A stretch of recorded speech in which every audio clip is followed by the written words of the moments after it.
Hey guys, welcome back to the Treehouse. Today I have an amazing guest with me. Her name is Elizabeth Urbanowicz, and she just is a wealth of knowledge. I'm so excited to have this interview, and it's finally happening today, and we get to hear from her and see the work that she's doing for our little kids and the next kingdom that is being built. So without further ado, welcome to the Treehouse, Elizabeth. Well, thanks so much for having me on today, Hannah. I have loved tree houses since I was a kid, so I'm really excited to be with you today. Oh, that is awesome. That's awesome. Well, I want to dive into knowing more about you because I've done my homework and I know about your curriculum, but I don't know as much about you. So, for our listeners and for myself included, I'd love to hear a little bit about your story. Yes. So my background is in elementary education, as I'm sure some of your listeners also have that same background. And I spent the first decade of my professional career as a teacher in a Christian school. And I taught fourth grade and then third grade. And God has just designed me to love kids and love getting to work with kids. And I loved what God had called me to in the classroom. But several years into my teaching experience, I noticed a problem that most of the children that were in my classroom, they came from homes where their parents were intentional at discipling them. I was their teacher. I was giving them a biblically based education all day long. Most of them were involved in a local church and they knew all of the Bible stories, they knew all the Bible verses. But when it came to carefully evaluating just the hundreds and thousands of ideas that they were confronted with each and every week and month and year, they were really unprepared for filtering those ideas through a critical and biblical lens. And so I started looking for resources that could just help me teach my little third graders some basic skills, how to pause and ask good questions and evaluate whether or not what they were hearing was lining up with the biblical worldview. And everything that I found, all of the resources that I found were for high school on up. And I was Mm. so grateful that those resources exist. I know that on, I think it was season 2 of your podcast, you had Dr. Jeff Myers on, and like Yeah. Summit Ministries, it's a great resource for high school students and college students. And I'm so grateful that resources and ministries like that exist. But I thought, man, if these little third graders in my class are showing these issues now, and we wait until they're 16, 17, 18 years old before we begin equipping them, we have lost so much time. Yeah. And so I thought, okay, if these resources don't exist, I guess I better get reading and starting to attend seminars. And so I did that. And then I just created an after school class for third, fourth, and fifth graders at my school, just teaching them the basics of a biblical worldview and the basics of other worldviews and having them compare and contrast the two. Now, I did that part, but the rest was completely my students. It was amazing to see what these, third, fourth, fifth graders, like 8, 9, 10-year-olds did with the information that moms started calling me and saying, well, my son wants to pause family movie night and evaluate the character's worldview. This is great, but I'm going to need a little help because I don't know how to do this. And teachers were coming down to my classroom from fourth and fifth grade saying, how are you getting these kids to think so deeply about mathematics and science and social studies? And I was like, I kind of don't know. Like, I'm just teaching them some basic skills. So it was so exciting to see what God was doing just with the information that had been given them, how they were really taking it and running with it. And after people started seeing the change and the transformation in these students, I started getting calls from all over the country saying, hey, how can we get our hands on the resources that you have? And I was Mm. like, I'm sorry, like I'm a third grade teacher. I am not a Christian publishing house. Like I don't have anything to help you.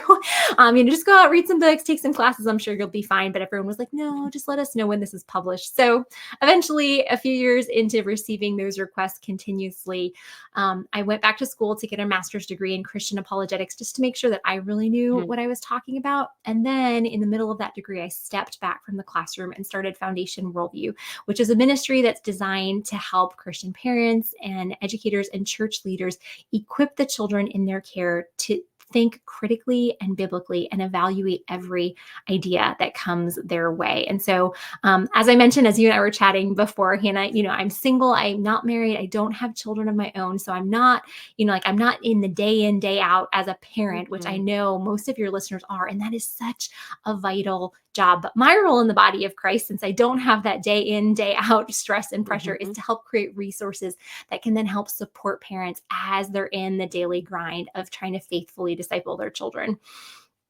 I love that. I love that so much. I love that you know your place in the body.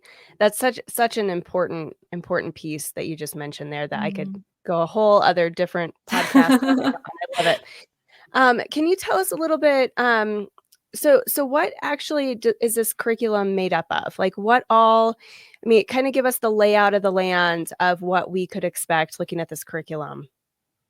Yeah. So, as I mentioned, primarily at Foundation Worldview, we produce curriculum, and we currently have 6 different curriculums out there. And if anybody who is listening and is not homeschooling their kids, the word curriculum might seem like, whoa, that seems so intense and intimidating. But what we mean by curriculum is simply here's some lessons that you can do with your kids. And so, all of our curriculum are video based. They have a video that you watch with your child. They have some activity sheets that you print off and work on together. And so we have curriculums for kids that are ages 4 through 8, curriculums that are for kids ages 8 through 12, and then curriculums for kids ages 10 to 14. And they are focused on worldview development, biblical literacy, and biblical sexuality. So that's the main arm of our ministry here at Foundation Worldview. That's awesome. That's awesome. And I want to dive into the one that's titled God's Good Design, New Biblical Mm, Sexuality Curriculum for Ages 4 plus. Now, a mhm, lot of people might scratch their head, not me, but there are probably a lot of people that are going 4 plus. I mean, this is kind of crazy. But guys, we actually do homeschool. mhm, But little fun fact, kids are taught stuff as early as some maybe preschool, but as definitely as early as kindergarten and first grade in your public school. mhm. They're taught a lot about sexuality, more so than I would care to admit or even understand. It boggles my mind. Stuff that we were never taught at that age, in our generation as parents. So why age 4? Let's dive into this, and what does this curriculum offer our kids? Yes, I know for most people when start talking to your kids about God's good design for sexuality at age 4, there's like this gasp, like, "Oh my goodness, you've got to be kidding me." But as you mentioned, our children are going to be exposed to things in the world, even if they're not directly taught things. No matter where we live, our children are going to encounter, 2 men who believe they're married to one another, walking down the street together. Our kids are Yeah, going to encounter things that we're going to have to answer and explain. And so, the reason at Foundation Worldview that we recommend starting to have these conversations around the age of 4 is really for 2 main reasons. The first one is we want our children to come to us with their yeah, questions, concerns, and confusion over anything related to sexuality. mm, And I don't know what it is. I don't know. I'm not a psychologist, so I don't know if there's like a name, like some term for this. But whoever introduces us to a concept first is the person who we view as the expert on mm, that topic. Like I think about my 5th grade teacher. She was very passionate about space exploration. And so she was the first one to teach me about, famous astronauts and, the John Glenn orbiting the Earth, and then the different Apollo missions to the moon. Now, in my mind, I always view that teacher, I view Miss Woodruff as the expert on space exploration. She is not the expert. She was a 5th grade teacher. There are much better resources that I could go to for information. But in my mind, she subconsciously is the expert on that topic sure. because she was the first one to introduce me to it. And the same thing happens to our children in all areas of life. But we particularly want to make sure that we are the first ones to introduce them to sexuality Mhm. because we want to help them understand what God's good design is for this area of life. And if we want them to come to us with these questions, concerns, confusions, anything like that, we have to make sure that we have the first conversation so that in their minds, we are the expert that they should go to. So that's the first reason why having these conversations early is so important. The second reason that it's so important is we want to make sure that our children have a positive view of sexuality. I Mm, know just from talking with friends and others that when they were growing up and the message was just like don't have sex, don't have sex, don't have sex, don't have sex, that yeah. then they got married and they were kind of like, oh, this, like what is this kind of like dirty thing, where that's not the biblical view. And I know from a lot of friends really had to like retrain their minds to understand that sex is good within the context of marriage. And we want to make sure that our children from an early age understand the inherent goodness of our bodies being gendered as either male or female, the inherent goodness of sex as the seal of the marriage covenant, as the way that children are brought forth, as the way intimacy is created between a husband and a wife. We want them to see the inherent goodness of all these things. And if we wait to have these conversations until our child is exposed, on PBS on Arthur to Mr. Ratburn marrying a man, or to the Pride Parade on Blue's Clues, or if we wait, until the couple that moves in next door is two mommies with a daughter, if we wait to have these conversations until our kids are exposed to some kind of corruption of God's good design, their view of gender and sexuality is very naturally going to be negative because that was their first exposure to the topic.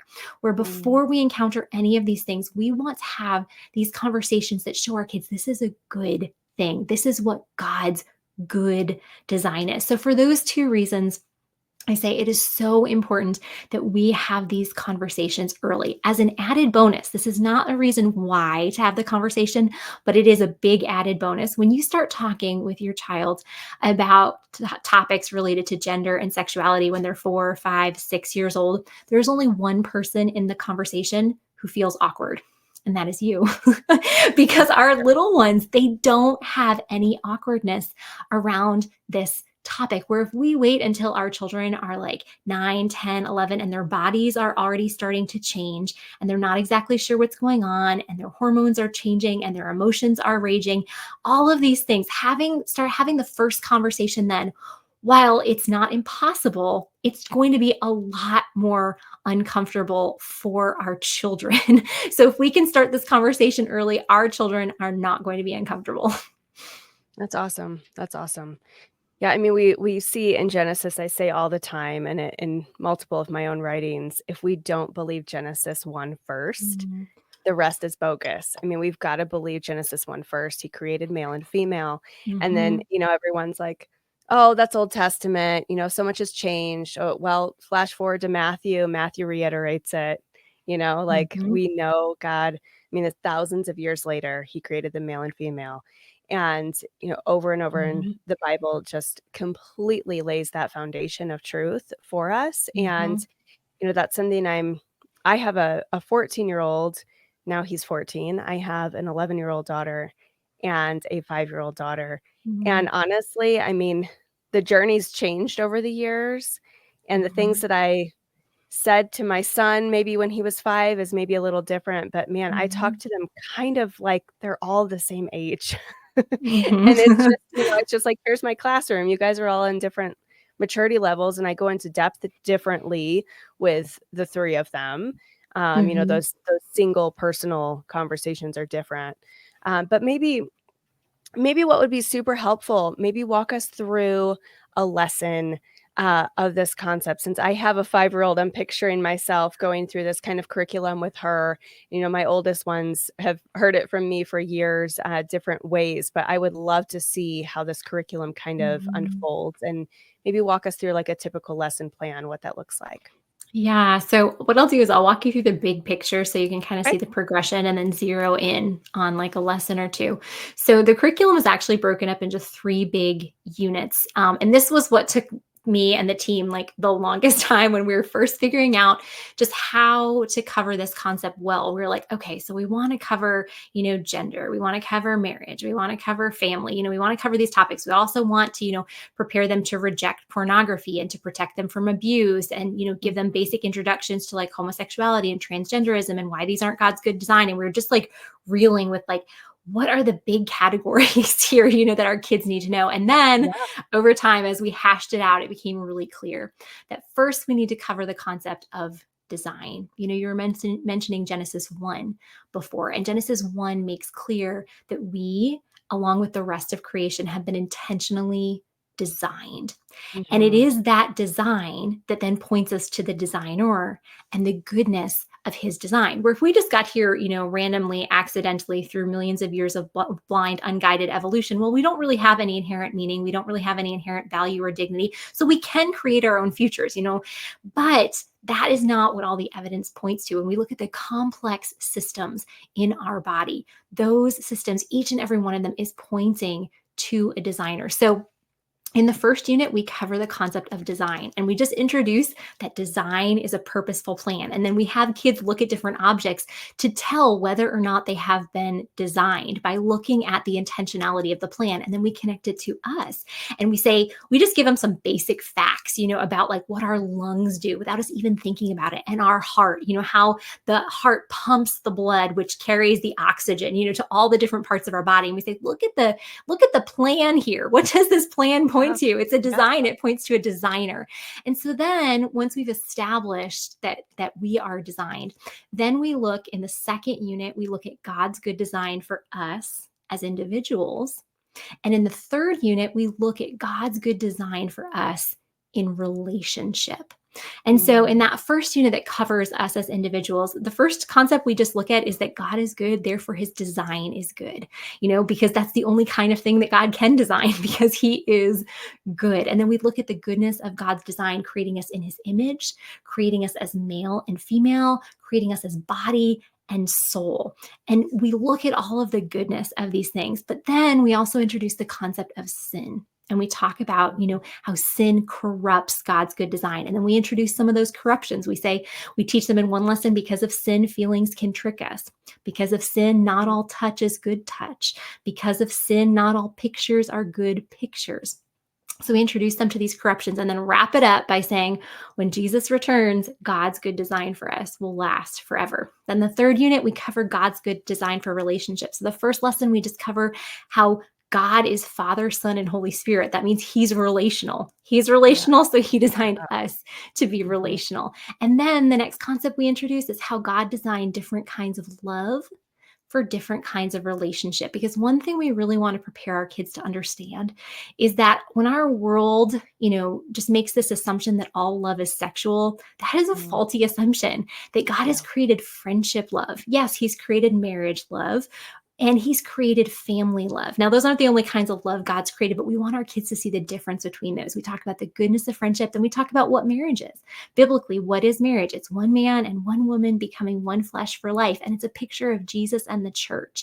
And then we look at the family as well. And then we introduce again some corruptions to God's good design. And we say, because of sin, sometimes we desire the wrong kind of love in relationships. And so we talk about how sometimes, two men or two women might desire to turn what God only designed as friendship love into marriage love.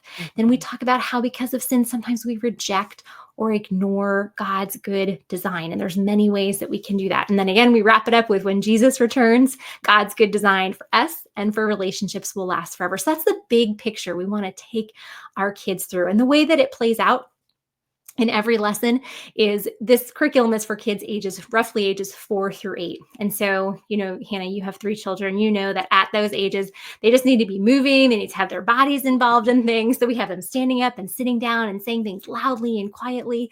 And we play games in the videos. Every video is between 15 and 18 minutes long. It's designed for the parent to watch along with the child. And then we have an activity sheet after that has some coloring. It has some scripture memory, has some questions that are asked and answered. So our goal is really to just equip parents with just easy to use language to train their children to understand the inherent goodness of God's design, to understand what corruptions they're going to find both in the world and potentially, even within their own hearts, and then prepare them to think biblically through those things. That's awesome. I love that so much. You got me so excited, like super, super. That's really, really cool. I love your passion. It's very evident that you've just put a lot of heart behind this.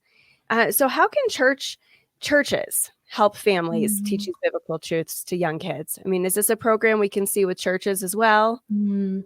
Yeah, so we have a little it's almost similar to like the anti-piracy screen, that you see at the beginning of every movie, Mhm. at the beginning of every video.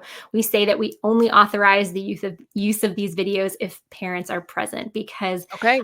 really as an organization, we really believe that sex education has really been hijacked by the public schools, that it was never meant to Yeah. be something a teacher in a classroom talks about with a child, that it was meant to be done with the parents. So we do have two church licenses that are available. Churches can either buy bulk licenses and then sell them at a reduced rate to families and do Okay. kind of like a family home discipleship. Like, okay, this week everybody's going through lesson one, we'll debrief next Sunday or next Wednesday, whenever, but you do it Yeah. in your home. Or they can buy a classroom license, but they have to agree that parents will be present with their children, that they can teach it, they can watch the video together, but the parent is right there alongside their child. And so this is, it wasn't the best business decision, but I really think it was a good discipleship decision just to hopefully get churches also thinking outside of the box, because this is a little bit of a tangent, but it is related, that I think, within the local church, over the past around 80 years, we've just had this steady progression of moving to heavy kids and youth programming rather than equipping families to disciple their Yes. children well. So I'm not Yes. saying that all children's pastors and youth pastors should be fired, but I'm saying if we Mhm. really look at what the biblical model is, discipleship of children should mainly, primarily, almost 100% be done in the home. And anything the church does should just be added to support what the parents are doing. So that's the model and the approach we take at Foundation Worldview.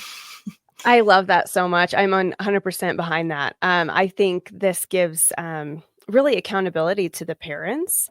Like, hey, Mm, these are your kids.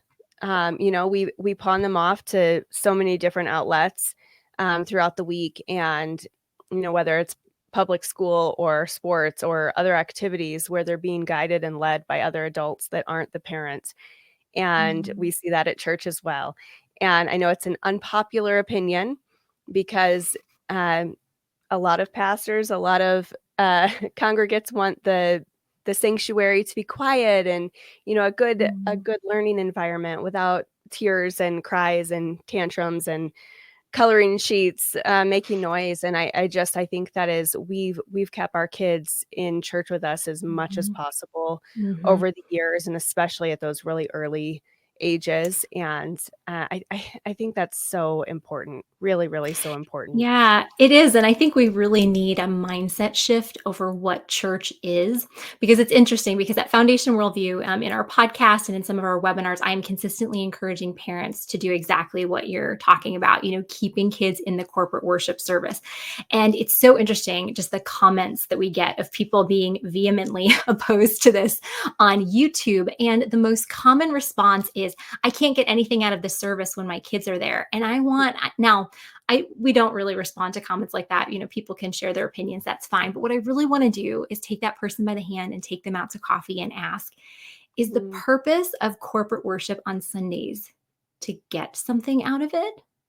Or is it to worship Jesus? Like, mm, why do we meet corporately? Because since sermons, sometimes are a little bit more like motivational talks, I think we tend to think like, oh, I have to, like get something mhm, out of this and this motivate me for the week. Where it's like, no, like the purpose of this mm, service is to lift my eyes towards Jesus. And it's supposed to do that for kids as well. And our kids aren't supposed to, quote unquote, get something out of it.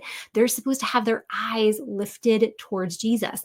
And so, yeah. So anyway, something, it's kind of a different conversation, but something that's so important. No, it's great because, I mean, it's things that aren't said very often. I really do believe that, and I'm glad it got Mhm, brought up because, I mean, even Jesus himself teaching, he said, "Let the little children come to me," and he mhm, brought them close to them because that was mhm. countercultural then. The Yeah. women and the children were in the back while the men were up front listening to the message, and he wanted the children to be able to listen to and have a front row seat to what he was Mhm, saying, and I think that's incredible, and our kids need to see that, if you're going back to what you said, if they're just trying to get something out of Sunday morning, mhm. then what have you been doing Monday through Saturday? I mean, that's Right. where the meat Exactly. is coming into my heart, And if that's the only perception of church or learning about God that our kids are Mhm. seeing from us, then we're missing the mark, because they need to see that Mhm. we're in the Word Monday, Tuesday, Wednesday, Thursday, Friday, Saturday also. Mhm. And Yep. Sunday is for fellowship and worship, like you said, and accountability and praying over each other, and so much more than just feeding time. Yep. It's just as much giving time as it is um more so than feeding time. So Yeah. that's awesome. I'm glad that, the Holy Spirit brings stuff up as he wishes. And so it's good stuff. It's a good reminder. And it's hopefully convicting for some of us. Oh my goodness. Okay. So what kind of feedback have you heard? How long has this program been out, first of all?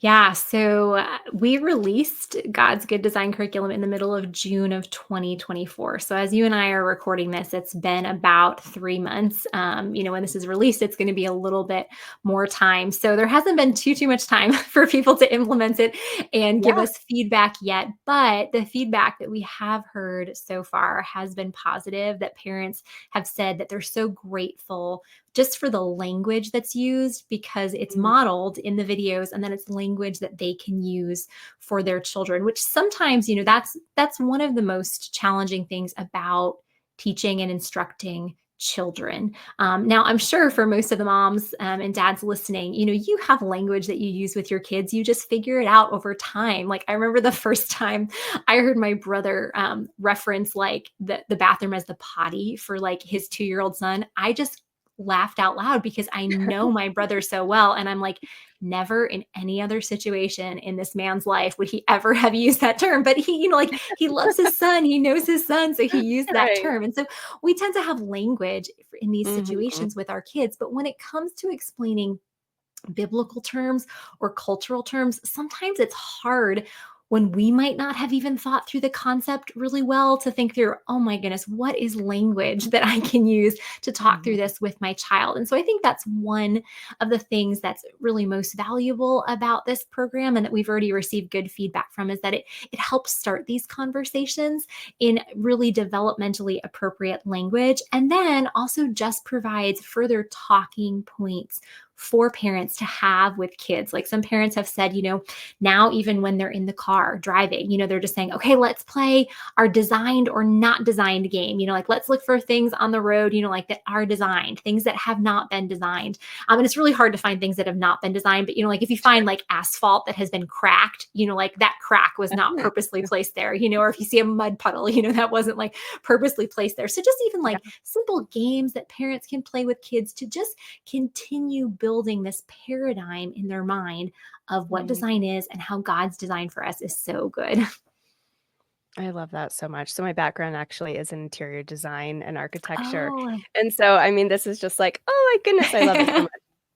Oh, that's so good. I mean, we live in um, just such a sideways culture, as I always Mhm. say. And I'm sure, I've tackled the sexuality topic many times on my podcast and seasons Mhm. prior. And, you know, I'm sure there's parents out there listening going, oh my gosh, another episode that she's doing on, this kind of topic. And I just want to say boldly that I will not stop addressing this issue and Mhm. talking about this issue until our culture isn't making it an issue to talk about, and our culture Yeah. is so heavy-handed right now, forcing this stuff down our throats. I was on Instagram for like literally a hot minute this morning, for maybe 30 seconds, just long enough to see someone else had shared a clip from Good Morning America of a young boy being worshipped as, hey, he's the youngest drag queen that we've ever seen. And he was dressed up as a drag queen, a little child, probably like an Yeah. 8-year-old boy, walking the runway down in this Good Morning America set. And they were just applauding him and making it just such a big, this is such an exciting thing. And just flaunting it. And oh my Mhm. goodness, like it just broke my heart, because this is the culture. Yeah. These are the lies that our kids are exposed to. And so Yeah. what you are doing and what you are bringing into the home is so, so valued and so important. And I just am Mhm. so thankful for your obedience, because clearly your story was not that you were you weren't sitting here going like, ooh, I'm going to make this giant curriculum that just like wows the masses. I mean, you were just being faithful and little and Mhm. doing what God had in store for you. And you saw person after person like, hey, this is a need. Let's get Mhm. this. Like Yeah. we want to purchase this. And so that's awesome. It's so incredible. So anyone listening, I highly recommend that you check this stuff out. Elizabeth, how can my listeners and viewers find you and find this curriculum for themselves? Yes. So if you can remember the name Foundation Worldview, which I know is a really long name, but I guess my name is Elizabeth Urbanowicz, so I had to have a long company name as well. So if you remember Foundation Worldview, if you go to foundationworldview.com, that's our website where all of our curriculum is housed and all of the rest of just the different resources that we have. And if anybody is interested, any listener is interested in purchasing one of our curriculums, if you use the coupon code Treehouse10, you can get $10 off of any family license. Yay, that's awesome. All right, you guys heard it from her. Run and use that code. Get your discount. This sounds amazing. I can't wait to dive into this and check it out more and use it in our home. It's just fabulous what you're doing. Elizabeth, I appreciate you so much. I thank you so much for being in the treehouse with us today. And I look forward to seeing what else God pulls out of your sleeve in years to come and supporting you further. Well, thanks so much for having me on today, Hannah. It's really been a joy to be with you in the treehouse.